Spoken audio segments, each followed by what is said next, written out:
Hey there, welcome to another edition of the Akashic Portal Weekly. We're looking at the week of January 25th through the 31st. And I'm your host, Jen Dishin, jendishin.com, and using the illuminating journey cards that I created with the help of the Akashic Records. I want to make sure you can hear me.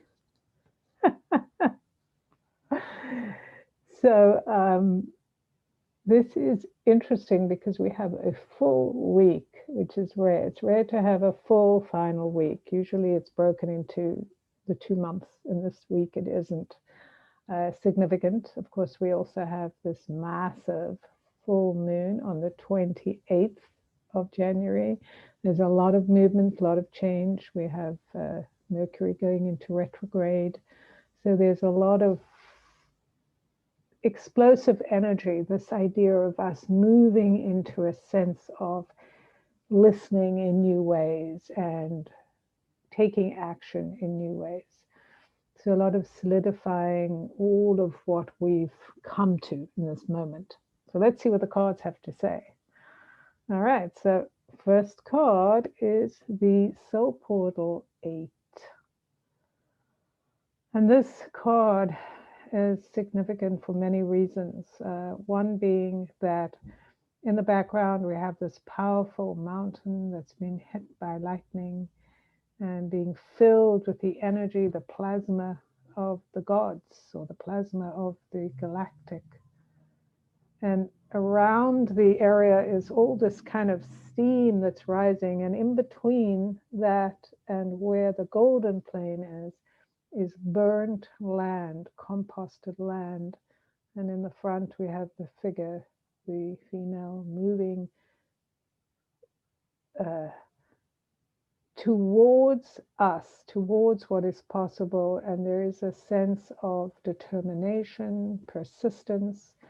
The lioness with her, they're both moving with a sense, almost like a rolling sense of inevitability. Like this action must be taken, this knowledge must be brought forward. It is time to leave the past behind and move forward. So that doesn't mean we are not taking action or holding people and things responsible, but that we're moving forward in a way that is very determined, focused, sacred, necessary. It's like this is the moment we've been waiting for. So that's definitely some very fated energy, if you will. The destiny of our souls is being called to take action. I love that there are the golden apples in this card as well, which bring us the sweetness, the opportunity to taste new fruit and to determine that the sweetness of this fruit is different. We have the tales of Adam and Eve eating the apple, etc. And the bite of knowledge. So what is the knowledge that we're biting into that may be bittersweet, it may be uncomfortable, it may give us the energy we need to go forward. That's kind of how I feel right now, that regardless, I need to go forward. I need to do what is necessary. I need to hold my own feet to the fire and kind of be accountable for my own actions. So that I can receive the result that I'm looking for.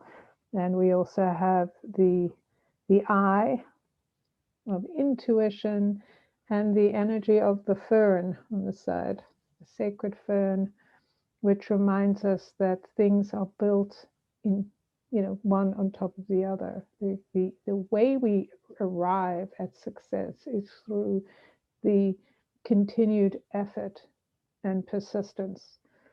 And of course, the sacred 8, the 00, as above, so below, as within, so without. So a very strong beginning that we enter this week and we hold. We're entering into a new time. So there are new things we need to do, or we need to approach old things in new ways.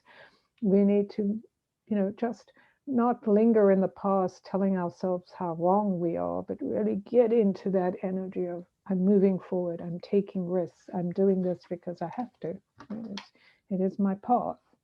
The card number 2, I smile because this card is the figure walking. We see the back of the figure. So in the first card, we see the front of the figure, and in this card, we see the back, the figure moving into the wild, accompanied by the fire, and knowing that this is like pretty much an all, well, it's kind of a mixed card. There's a lot of yellow, but this is pretty much a lot of green, right, with a little bit of yellow, the owl.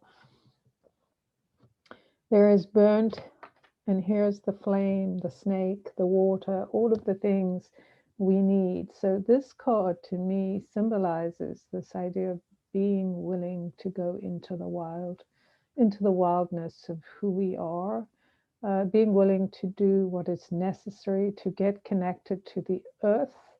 The 34 adds up to 7, allows us to see the wisdom of the earth, the connection, that through the earth we gain wisdom. And both of these cards really speak about our relationship to the earth, our relationship to our bodies, to our will in a human form. So willingness to go to places we haven't been, to take the unwalked path that is calling us. So very powerful. And then the third and final card is the 6. So we have, very interesting, 8, 7, 6. The numbers going backwards. So 8, and then this 34, which is a 7, and now we come to the 6. You'll notice this card has both yellow and green in it. Yellow and green. There's the water, the snake. I talked about the apple. Here we have the alchemical couple, the male and female that could relate to Adam and Eve, to the stories of that. So it's kind of like a through line running through this whole story.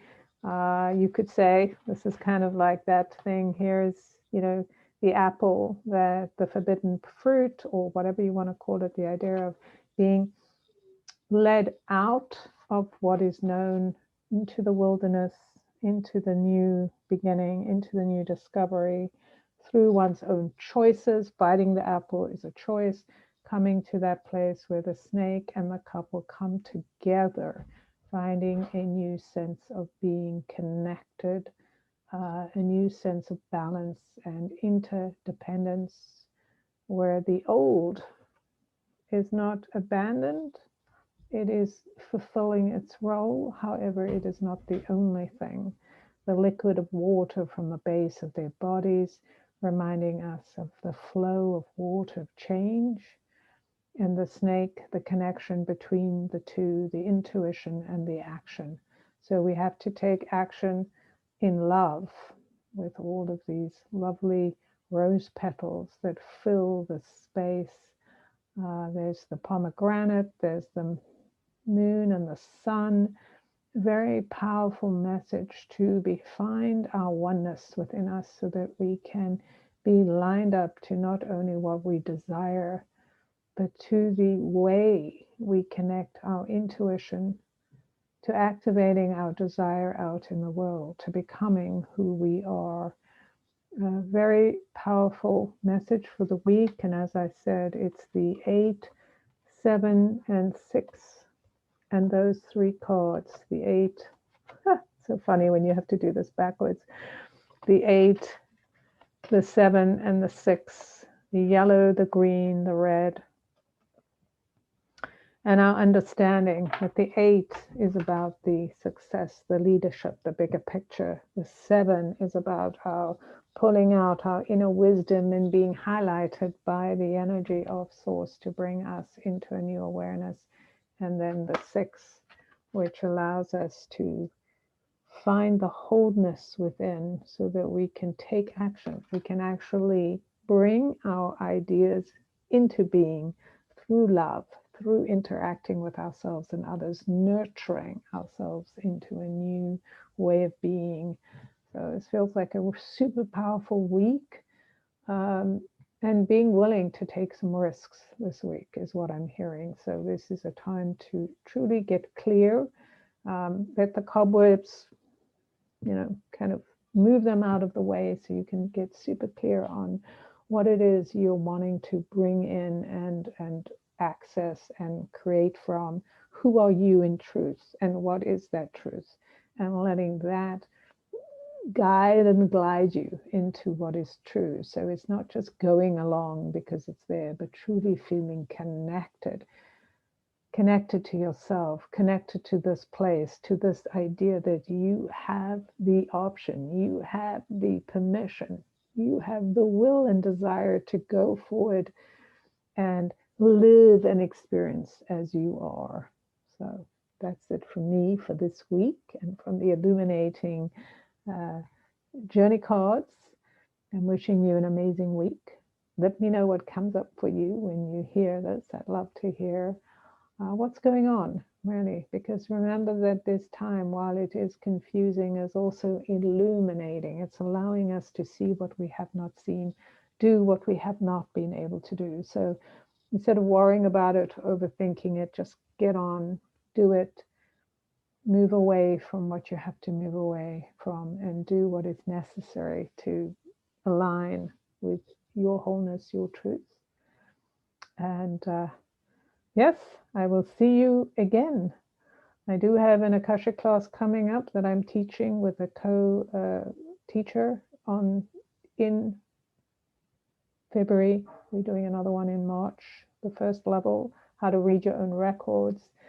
And I do have classes coming up, one on the 13th of February for learning how to read the illuminating journey cards. All of that and more will be available on my website. All the links below, so check it out.